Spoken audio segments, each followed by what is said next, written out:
उत्तर भारत के पहाड़ों के बीच बसा एक छोटा सा गांव था सूर्यपुर। गांव छोटा था, लेकिन वहां के लोगों का दिल बहुत बड़ा था। खेत, पहाड़, नदी, सब कुछ सुंदर था।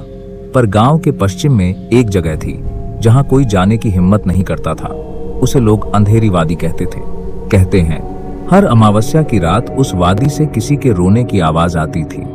आवाज इतनी दर्द भरी होती थी कि सुनने वालों के रोंगटे खड़े हो जाते। कई साल पहले गांव का एक युवक मोहन उस आवाज का पीछा करते हुए वहां गया था, लेकिन वह कभी वापस नहीं लौटा। तब से गांव वालों ने मान लिया वहां कोई शापित आत्मा है। एक शाम चौपाल पर बैठे कुछ लोग बात कर रहे थे। कल रात फिर वही आवाज आई थी। मैंने साफ सुना, जैसे कोई मदद मांग रहा हो। मत जाओ उस तरफ। मोहन का क्या हुआ, भूल गए क्या? पास ही खड़ी एक लड़की सब सुन रही थी। उसका नाम था आर्या। आर्या गांव के मुखिया की बेटी थी, लेकिन बाकी लड़कियों से अलग। वह निडर थी, सवाल पूछती थी और अंधविश्वास पर भरोसा नहीं करती थी। उसने मन ही मन तय कर लिया, मैं सच्चाई जानकर रहूंगी। अगर कोई मुसीबत में है तो उसे बचाना हमारा फर्ज है। अमावस्या की रात थी।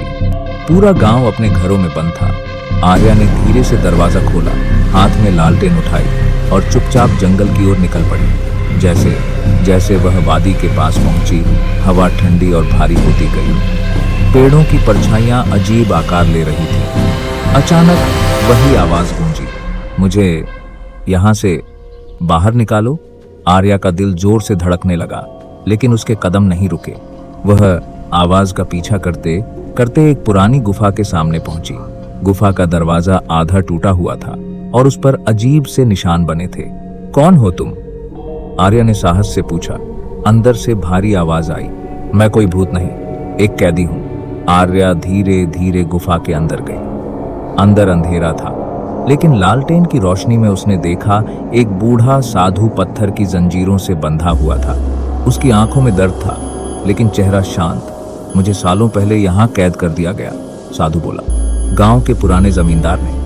उसने इस जंगल में छुपे खजाने के लालच में लोगों को डराने के लिए आत्मा की अफवाह फैलाई और मुझे यहाँ बंद कर दिया। आर्या हैरान रह गई, लेकिन लोग तो कहते हैं यहाँ आत्मा है। साधु हल्का सा मुस्कुराया। डर सबसे बड़ा हथियार होता है बेटी। अगर तुम मुझे मुक्त करना चाहती हो, साधु ने कहा, तो तुम्हें 3 परीक्षाएं पास करनी होंगी। पहली अपने डर का सामना, दूसरी अपने मन के भ्रम को हराना, तीसरी सच्चाई पर विश्वास। गुफा के अंदर 3 रास्ते थे। पहला रास्ता डरावनी आवाजों और परछाइयों से भरा। दूसरा, वहां आर्या को अपने परिवार के रोते हुए चेहरे दिखाई दिए, जैसे वह कभी लौटेगी नहीं। तीसरा, बिल्कुल शांत लेकिन गहरा अंधेरा। आर्या ने आंखें बंद की और सोचा, अगर मैं डर गई तो गांव हमेशा डर में जीता रहेगा। वह तीसरे रास्ते पर चल पड़ी। अंधेरे में उसे 3 चमकते पत्थर मिले, एक नीला, एक सफेद और एक सुनहरा। जैसे ही उसने उन्हें उठाया, गुफा कांपने लगी। आर्या वापस साधु के पास पहुंची और तीनों पत्थर जंजीरों पर रख दिए। अचानक तेज रोशनी फैली, जंजीरें टूट गईं।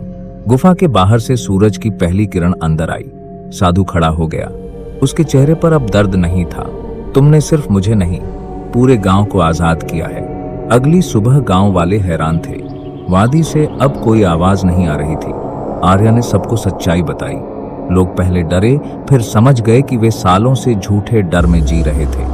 जब सब गांव वाले पहली बार उस वादी में गए तो उन्होंने देखा वहां कोई भूत नहीं था, बस एक सुंदर बाग था जो डर की वजह से उजड़ गया था।